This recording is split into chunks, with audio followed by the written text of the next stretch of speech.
ಶಾಸಕ ಮಿತ್ರರಾದ ಜಿಟಿ ದೇವೇಗೌಡರು ಬಹಳ ವರ್ಷಗಳಿಂದ ನನ್ನ ವೈಯಕ್ತಿಕ ಮತ್ತು ರಾಜಕೀಯ ಜೀವನವನ್ನು ಸಮೀಪದಿಂದ ಕಂಡುಬಲ್ಲವರು. ಕಳೆದ ಹಲವು ವರ್ಷಗಳಿಂದ ಅವರು ಮೂಡಾದ ಸದಸ್ಯರೂ ಆಗಿದ್ದಾರೆ. ರಾಜಕೀಯವಾಗಿ ನಾವು ಬೇರೆ ಬೇರೆ ಪಕ್ಷದಲ್ಲಿರಬಹುದು, ಆದರೆ ಸತ್ಯ ಮತ್ತು ನ್ಯಾಯಕ್ಕೆ ಪಕ್ಷ ಇಲ್ಲ. ಅದು ವ್ಯಕ್ತಿಯ ಆತ್ಮಸಾಕ್ಷಿಗೆ ಸಂಬಂಧಿಸಿದ್ದು. ಜಿಟಿ ದೇವೇಗೌಡರು ಇಂದು ತಮ್ಮ ಆತ್ಮಸಾಕ್ಷಿಯ ಕರೆಗೆ ಓಗೊಟ್ಟು ತಾಯಿ ಚಾಮುಂಡೇಶ್ವರಿಯನ್ನು ಸಾಕ್ಷಿಯಾಗಿಟ್ಟುಕೊಂಡು ದಸರಾ ಹಬ್ಬದ ಬೃಹತ್ ಸಮಾರಂಭದಲ್ಲಿ ಸತ್ಯ ಮಾತನಾಡಿದ್ದಾರೆ. ನಾನೆಂದೂ ದ್ವೇಷದ ರಾಜಕೀಯ ಮಾಡಿದವನಲ್ಲ. ವಿರೋಧಿ ರಾಜಕಾರಣಿಗಳ ವೈಯಕ್ತಿಕ ಬದುಕು ಇಲ್ಲವೇ ಅವರ ಕುಟುಂಬವನ್ನು ರಾಜಕೀಯ ಜಿದ್ದಾಜಿದ್ದಿಗೆ ಬಳಸಿಕೊಂಡವನಲ್ಲ. ಬಿಜೆಪಿ ಮತ್ತು ಜೆಡಿಎಸ್ ಪಕ್ಷದಲ್ಲಿರುವ ಅನೇಕ ನಾಯಕರಿಗೆ ಜಿಟಿ ದೇವೇಗೌಡರು ಹೇಳಿರುವ ಸತ್ಯ ಗೊತ್ತಿದೆ. ಆದರೆ ತಮ್ಮ ಪಕ್ಷದ ಕೆಲವು ಹಿರಿಯ ನಾಯಕರ ಒತ್ತಡಕ್ಕೆ ಬಲಿಯಾಗಿ ಮೌನವಾಗಿದ್ದಾರೆ. ಅವರು ಕೂಡ ಮುಕ್ತವಾಗಿ ಮಾತನಾಡಬೇಕಾದ ಕಾಲ ಸನ್ನಿಹಿತವಾಗಿದೆ. ರಾಜಕೀಯವನ್ನು ರಾಜಕೀಯವಾಗಿ ಎದುರಿಸಬೇಕೇ ವಿನಾ ಸುಳ್ಳು ಆರೋಪಗಳ ಮೂಲಕ ಹೆಣೆಯುವ ರಾಜಕೀಯ ಷಡ್ಯಂತ್ರದಿಂದ ಅಲ್ಲ. ಈ ಕೆಟ್ಟ ಪರಂಪರೆಯನ್ನು ತಡೆಗಟ್ಟಬೇಕಾದರೆ ನಮ್ಮ ರಾಜಕೀಯ ನಾಯಕರೆಲ್ಲರೂ ಪಕ್ಷಾತೀತವಾಗಿ ಸತ್ಯ ಮತ್ತು ನ್ಯಾಯದ ಪರವಾಗಿ ನಿಲ್ಲುವ ಧೈರ್ಯ ಮಾಡಬೇಕಾಗುತ್ತದೆ. ಈ ಮೂಲಕ ಕರ್ನಾಟಕದಿಂದ ಹೊಸ ರಾಜಕೀಯ ಪರಂಪರೆಗೆ ನಾಂದಿ ಹಾಡಬೇಕಾಗುತ್ತದೆ. ಸತ್ಯಮೇವ ಜಯತೆ ಎಂದು ತಮ್ಮ ಟ್ವಿಟರ್ ಖಾತೆಯಲ್ಲಿ ಮುಖ್ಯಮಂತ್ರಿ ಸಿದ್ದರಾಮಯ್ಯನವರು ಬರೆದುಕೊಂಡಿದ್ದು. ಜಿಟಿ ದೇವೇಗೌಡರ ಭಾಷಣದ ತುಣುಕನ್ನು ನೋಡೋಣ ಬನ್ನಿ. ಆದರೆ ಗೆದ್ರು ಅಂದರೆ ಅಂಥ ಕಠಿಣ ಸಂದರ್ಭದಲ್ಲೂ ಕೂಡ ತಾಯಿ ಚಾಮುಂಡೇಶ್ವರಿ ಯಾವತ್ತೂ ಕೂಡ ಅವರ ಆಶೀರ್ವಾದ ಅವರಿಗೆ ನಿರಂತರವಾಗಿ ಇದೆ ಅನ್ನೋದಕ್ಕೆ ಇದೇ ಸಾಕ್ಷಿ. ರಾಜಕಾರಣಿಗಳು ಯಾವತ್ತು ಮೈನ್ಸು ರಿಯಲ್ ಎಸ್ಟೇಟ್ ಪ್ರವೇಶ ಮಾಡ್ತೋ ಆ ದಾಳಿಲೂ ಸಿದ್ದರಾಮಯ್ಯ ಉಳಿದವರು ಅಂದರೆ ಇದೊಂದು ದೊಡ್ಡ ಆಶ್ಚರ್ಯ.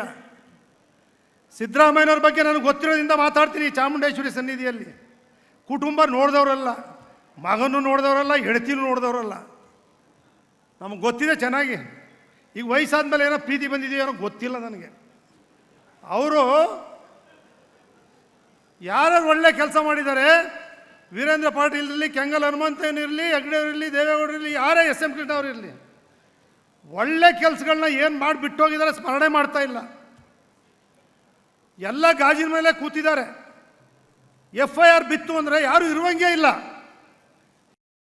BJP ಅಶೋಕ್ ಅವರು ಇರುವಂಗಿಲ್ಲ, ಜನತಾದಳ ಇರುವಂಗಿಲ್ಲ, ಕಾಂಗ್ರೆಸ್ ಇರುವಂಗಿಲ್ಲ. FIR ಬಿದ್ದಟ್ಟಿಗೆ ರಾಜೀನಾಮೆ ಕೊಡಬೇಕು ಅಂದರೆ ಸಿದ್ದರಾಮಯ್ಯನವರ ಅನಿರೀಕ್ಷಿತ ಘಟನೆ, ಆಕಸ್ಮಿಕ ಘಟನೆ, ಇದನ್ನು ರಾಜ್ಯಪಾಲರು ಇನ್ವೆಸ್ಟಿಗೇಷನ್ ಮಾಡಿ ಅಂತ ಹೇಳಿದ್ರು. ಜಸ್ಟಿಸ್ ಹೇಳಿದ್ರು, ರಾಜ್ಯಪಾಲರು ಹೇಳಿದ್ರೆ ಸರಿಯಾಗಿದೆ ಅಂತೇಳಿ. ಇನ್ವೆಸ್ಟಿಗೇಷನ್ ಮಾಡಿದರೆ ಯಾವುದಾದ್ರು ಕಾನೂನಲ್ಲಿ ಇವು ಜೈಲಿಗೆ ಹಾಕು ಅಂತ ಹೇಳಿದ್ಯಾ, ಇಲ್ಲ ರಾಜೀನಾಮೆ ಕೊಡು ಅಂತ ಹೇಳಿದ್ಯಾ, ಇಲ್ಲ ಯಾರು ರಾಜೀನಾಮೆ ಕೊಡು ಅಂತ ಹೇಳಿದ್ಯಾ ಕೋರ್ಟು, ಇಲ್ಲ ರಾಜ್ಯಪಾಲರು ಹೇಳಿದಾರ, ಇಲ್ಲ ಜೈಲಿಗೆ ಹಾಕಿ ಅಂತ ಹೇಳಿದಾರೆ. ಬೇರೆ ಕೆಲಸ ಇಲ್ವ ಮಾಡಲಿಕ್ಕೆ ಅಭಿವೃದ್ಧಿ ಕೆಲಸಗಳು? ಈ ರಾಷ್ಟ್ರ ಕೇಂದ್ರ ರಾಜ್ಯದವ್ರಿಗೆ ಮಂತ್ರಿಗಳಾದ ಮೇಲೆ ಈ ರಾಜ್ಯದ ನಾಡಿನಲ್ಲಿ ಗೌರವಯುತವ ನಮ್ಗೆ ಎಷ್ಟು ಗೌರವ ಇದೆ, ಎಷ್ಟು ಜವಾಬ್ದಾರಿ ಇದೆ ಅನ್ನೋದನ್ನೇ ಅರ್ಥಗಳದೆ ಈ ರೀತಿ ಪ್ರತಿನಿತ್ಯ ಅವ್ರು ಒಳ್ಳೆ ಕೆಲಸಗಳನ್ನೆಲ್ಲ ಬದಿಗೊತ್ತಿ ಮಾಡಿಬಿಟ್ಟಿದ್ದಾರೆ. ರಾಜೀನಾಮೆ ಕೊಟ್ಬಿಡಿ. ರಾಜೀನಾಮೆಯ ಕುಮಾರಸ್ವಾಮಿ 2 ಲಕ್ಷ ಕೋಟಿ ಕೊಡಕ್ಕಾಗ್ತದ? ಕೊಡಿ ಅಂತಾರೆ. ಸಿದ್ದರಾಮಯ್ಯನವ್ರು 136 ಜನ DK ಗೆದ್ದಿದ್ದಾರೆ. ಆ ರಾಜೀನಾಮೆ ಕೊಟ್ಬಿಡಿ. ರಾಜೀನಾಮೆ ಕೊಟ್ಬಿಡಿ. ರಾಜೀನಾಮೆ ಕೊಡ್ಬೇಕಾ? ತೋರಿಸ್ಬಿಡಪ್ಪ ಯಾವ ಕಾನೂನು ನೋಡುವ. ಅದ್ಯಾವ ಕಾನೂನು ರಾಜೀನಾಮೆ ಕೊಡು ಅಂತೇಳದೆ, ಯಾವ ಕಾನೂನು ಜೈಲಿಗೆ ಹಾಕಿದೆ ಅಂತೇಳಿದೆ ತೋರಿಸ್ರಿ. ರಾಜ್ಯದಲ್ಲಿ ಏನ್ರಿ ನೋಡಬೇಕಾಗಿದೆ? ರಾಜ್ಯ ಏನು ನೋಡ್ಬೇಕು ಜನ? ಕರ್ನಾಟಕ ಭಾರತ ದೇಶಕ್ಕೆ ಮಾದರಿ ರಾಜ್ಯ ಇಂಥದ್ದನ್ನೆಲ್ಲ ನೋಡಿಲ್ಲ. ಮಹಾನ್ ಪುರುಷರಿದ್ರು, ಆದರ್ಶ ವ್ಯಕ್ತಿಗಳಿದ್ರು. ಕಾಂಗ್ರೆಸ್ ಅನ್ನು ಮೈಸೂರಿನವರೇ ಕಟ್ಟವ್ರೆ, ದಳನೂ ಇಲ್ಲಿಂದನೇ ಹುಟ್ಟಿದೆ. ನೀವೆಲ್ಲರೂ ಕೂಡ ಜನಗಳಿಗೆ ಸೇವೆ ಮಾಡೋದು ಬಿಟ್ಬಿಟ್ಟು ಕೆಲಸ ಮಾಡೋಕ್ಕಾಗದೆ ಅವ್ರ ಮೇಲೆ ದಿನಕ್ಕೆ 3 ಪ್ರೆಸ್ಸು TV ಪುಣ್ಯಾತ್ಮರೆ ನಿಮಗೆ ಕೈ ಮುಗಿಬೇಕು. ಕರ್ನಾಟಕ ರಾಜ್ಯ ಉಳಿಸಿ.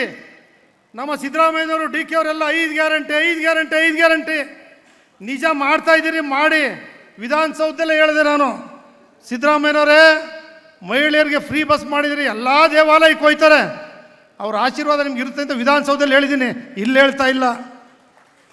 ಶ್ರೀನಿವಾಸ್ ಪ್ರಸಾದ್ ಅವ್ರ ಮುಂದೆ ಇಲ್ಲೇ ಕಲಾಮಂದಿರದಲ್ಲಿ ಅಕ್ಕಿ ಉದ್ಘಾಟನೆ ಮಾಡಿದಾಗ ಅನ್ನಭಾಗ್ಯ ಸಿದ್ದರಾಮಯ್ಯವ್ರಿಗೆ ಇತ್ತು, ಕೊಟ್ಟವ್ರೆ ಅಂತ ಅವತ್ತು ನೇರವಾಗಿ ಹೇಳಿದ್ದೀನಿ. ದಳದ ಶಾಸಕನಾಗಿ ನಾನೇನು ಬೆಚ್ಚಿಸ್ಕೊಳಕ್ಕೆ ಹೇಳ್ತಾ ಇಲ್ಲ ಅವ್ರನ್ನ. ಯಾವತ್ತೂ ಸಿದ್ದರಾಮಯ್ಯನವ್ರ ಒಂದು ದಿನ ಮುಖ್ಯಮಂತ್ರಿಯಾಗಿ ಒಂದು ಲೆಟರ್ ಕೊಟ್ಟಿಲ್ಲ, ಒಂದು ಕೆಲಸ ಮಾಡಿಸಿಲ್ಲ. ಆ ವೈಯಕ್ತಿಕವಾಗಿ ಆಗಲಿ ಸರ್ಕಾರದ್ದೇ ಆಗಲಿ ಒಂದಿನ ಮಾಡಿಸಿಲ್ಲ. ಸನ್ನಿಧಿಯಲ್ಲಿ ಹೇಳ್ತಾ ಇದ್ದೀನಿ, ಚಾಮುಂಡೇಶ್ವರಿ ಸನ್ನಿಧಿಯಲ್ಲಿ. ಆದರೆ ಈ ರಾಜ್ಯದಲ್ಲಿ ಸೇವೆ ಮಾಡ್ತಕ್ಕಂಥವರ ಸ್ಥಿತಿ ಏನು, ಅಧೋಗತಿಗೆ ಕಲುಷಿತವಾಗಿರ್ತಕ್ಕಂಥ ಪ್ರಜಾಪ್ರಭುತ್ವ ವ್ಯವಸ್ಥೆನ ಉಳಿಸೋರು ಯಾರು? ರಾಜೀನಾಮೆ ಕೊಡಿ, ಎಲ್ಲ ನಿಂತ್ಕೊಳ್ಳಿ, ಎಲ್ಲರೂ ವಿಧಾನಸೌಧ ಮುಂದೆ ಯಾರ್ಯಾರಿಗೆ FIR ಆಗಿದೆ ಎಲ್ಲರೂ ಕೊಡಿ, ಎಲ್ಲರೂ ತಾಕತ್ತಿದ್ರೆ. ಏನ್ರಿ ಅದು ಬಿಟ್ಟು ಕಾನೂನು ಪ್ರಕಾರ ಏನು ಬರುತ್ತೆ, ನ್ಯಾಯಾಲಯ ಇದೆ, ತೀರ್ಪುಗಳು ಕೊಡ್ತವೆ, ಅದ್ರ ಪ್ರಕಾರ ಎಲ್ಲರೂ ಗೌರವ ಕೊಡ್ಬೇಕು, ನಡೀತಾರೆ. ಅಭಿವೃದ್ಧಿ ಮಾಡಿ, ಕೇಂದ್ರದಿಂದ ಏನು ತರಬೇಕು, ರಾಜ್ಯದಿಂದ ಏನು ಮಾಡಬೇಕು, ಉಪಮುಖ್ಯಮಂತ್ರಿಗಳು, ಮುಖ್ಯಮಂತ್ರಿಗಳು, ಸರ್ಕಾರ ಎಲ್ಲ ಇದ್ದೀರಿ. ಸಿದ್ದರಾಮಯ್ಯ ಮನವಿ ಮಾಡ್ತೀನಿ, ಒಂದು ಮಾಸ್ಟರ್ ಪ್ಲಾನ್ ಮಾಡಿಸಿ ಮೈಸೂರು ನೀವು ಕಂಡಂತೆ ಅಷ್ಟು ಅಭಿವೃದ್ಧಿ ಕಂಡಿಲ್ಲ. ಪ್ರವಾಸೋದ್ಯಮಕ್ಕೆ ಮಾಡಿ ಒಂದು ಮಾಸ್ಟರ್ ಪ್ಲಾನ್ ಮಾಡಿ, ಒಂದು ಜಿಲ್ಲಾಧಿಕಾರಿಗಳ ಅಧಿಕಾರ ನೇತೃತ್ವದಲ್ಲಿ ಅಥವಾ ಹಿರಿಯರ ಒಂದು ಸಮಿತಿ ಮಾಡಿ. ನಿಮ್ಮ ಕಾಲದಲ್ಲಿ ಈ ಕ್ಷೇತ್ರ ಮೈಸೂರು ಮಹಾರಾಜರ ಹೆಸರು ಶಾಶ್ವತವಾಗಿ ಉಳಿದಿದೆ, ಇನ್ನೂ 3 ತಲೆಮಾರು ಇರ್ತದೆ. ನಿಮ್ಮ ಹೆಸರು ಇಷ್ಟು ವರ್ಷ ಆಳಿದಿರಿ. ಮೈಸೂರು ಉಳಿಬೇಕು, ಮಾಸ್ಟರ್ ಪ್ಲಾನ್ ಮಾಡಬೇಕು, ಅಭಿವೃದ್ಧಿ ಪಡಿಸ್ಬೇಕು. ಜನ ಕೊರಗಬಾರ್ದು, ನೀರಿಲ್ಲ ಅಂತೇಳಿ, UGD ಸಮಸ್ಯೆ, ರಸ್ತೆ ಇಲ್ಲ ಅಂತೇಳಿ, ಉದ್ಯಾನವನಿ ನಗರ ಇದು ಉಳಿಬೇಕು. ಅದನ್ನ ಉಳಿಸೋ ಜವಾಬ್ದಾರಿ ನಿಮ್ಮ ಮೇಲಿದೆ, ಅದು ಮಾಡಿಕೊಡ್ಬೇಕು ಅಂತೇಳಿ ಚಾಮುಂಡೇಶ್ವರಿ ಸನ್ನಿಧಿಯಲ್ಲಿ ಪ್ರಾರ್ಥನೆ ಮಾಡ್ತಾ ನಮಸ್ಕರಿಸಿ ನಾನು ಮಾತು ಮುಗಿಸ್ತೇನೆ. ತಪ್ಪಾಗಿ ಮಾತಾಡಿದರೆ ಕ್ಷಮಿಸಬೇಕು ಅಂತೇಳಿ ಮನವಿ ಮಾಡ್ತೀನಿ. ಸದಾ ನಿಮ್ಮ ಸೇವೆಯಲ್ಲಿ ಪ್ರಜಾ ಭಾರತ ನ್ಯೂಸ್ ವೀಕ್ಷಕರೇ, ಸಾಮಾಜಿಕ ನ್ಯಾಯಕ್ಕಾಗಿ ನಮ್ಮ ಚಾನೆಲ್ ಸಬ್ಸ್ಕ್ರೈಬ್ ಮಾಡಿ, ಶೇರ್ ಮಾಡಿ, ಲೈಕ್ ಮಾಡಿ. ಧನ್ಯವಾದಗಳು.